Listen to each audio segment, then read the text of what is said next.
don't mean to sound glib about this. I'll probably sound kind of glib, but I found out my great-great-great-great-grandfather was a farmer in the South, so I was expecting to find him on the slave schedules, and there's 2 men with his name on the slave schedules. One of them might be him. One of them owned 10 people. It looked like it was a family. One of the children is listed as a little mixed race girl, so I don't like the implications of that. The other one owned 18 people. And it looks like it might be another family because most of them are children. And like, I figured I was going to find something like this. I don't know for sure which one's my great-great-great-great-grandfather. I'm fairly certain one of them is. I don't know what to do with this information. It doesn't say the names of none of these enslaved people. And I don't know what I would do if I found out their names. Apologize? Like, what do you do? It's fucked up seeing it. It's fucked up. You want to know why we learned more about the Holocaust than we did slavery, American slavery? I mean, there's a couple of reasons, but the main one, it's fucking brutal, and they didn't want tiny white children to grow up with guilt and bad views on white people, because we would all just growing up fucking hating white people. The most demonic shit you could imagine was done by human beings, like white land-owning men, during this fucking American slavery. Like, slavery never went away. We still have it. It's just industrialized now. It's the prison system. We learned more about the Holocaust and the atrocities of the Holocaust because, is not real, and their weaponization of anti-Semitism. Yes, anti-Semitism is real, but the federal government of Israel and Jewish people are different fucking things. Fuck. We didn't learn about the brutality of American slavery because it would have made everyone want to burn this shit down. I think every single white person on Black History Month should go read and learn about the actual American history of slavery and how fucking brutal it was. It makes the actions of the Epstein class predictable. Because what do you mean? We've been doing this. Like, this was the things in the files. That's what has been happening to black people in this country, to black and brown people in this country, to marginalized groups in this country since the foundation of the fucking country. I keep saying this, we built this country on the fucking files, dude, on the exact same shit, but probably worse. I don't know what all the Epstein class did off camera, off record, but I know for a fact that during American fucking slavery, they were doing things like eating the fucking kids, feeding them to alligators, raping the husbands in front of their fucking wives, watching them give birth and then killing the kid and then making the mother cook the kid to serve it up to the fucking slave fucking owners, dude. Like, go fucking read. The problem that we have in white America is that most white people, when they hear about white racism, most white people say, man, that's not me.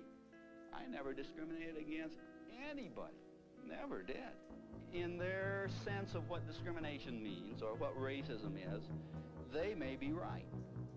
But they sit residing in a system from which they take full benefit, a system that defines them in and defines black people out.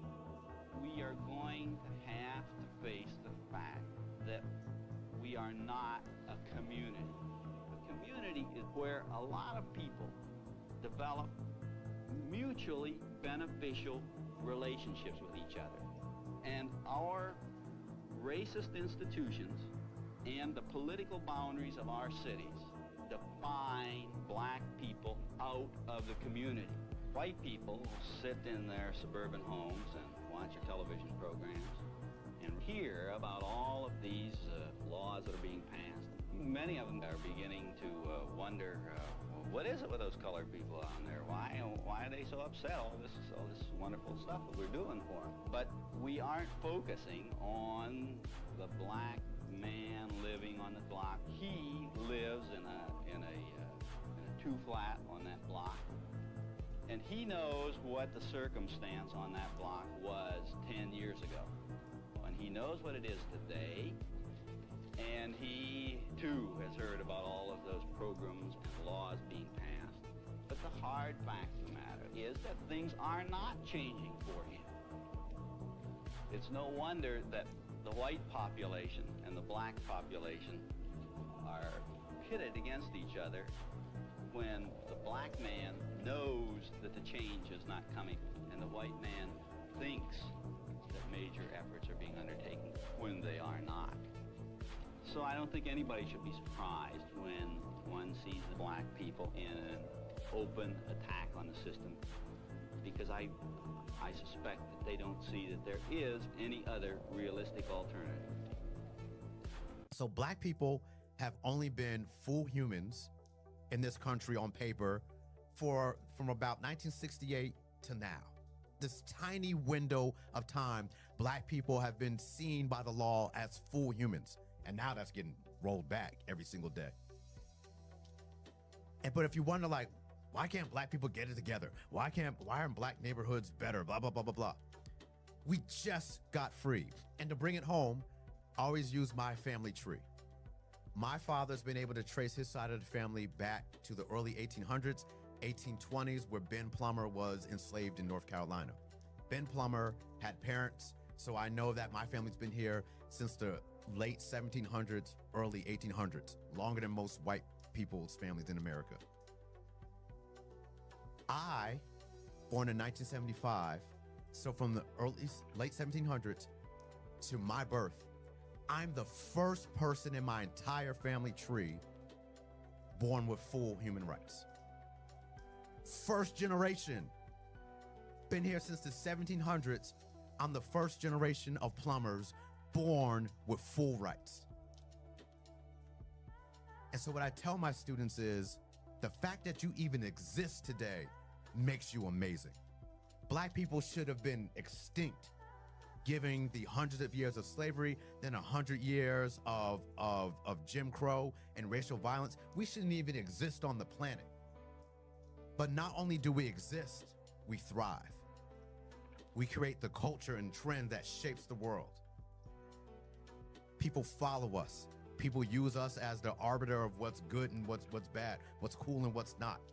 They take our food, they take our style, they take our language, still don't really want us, but we're still here.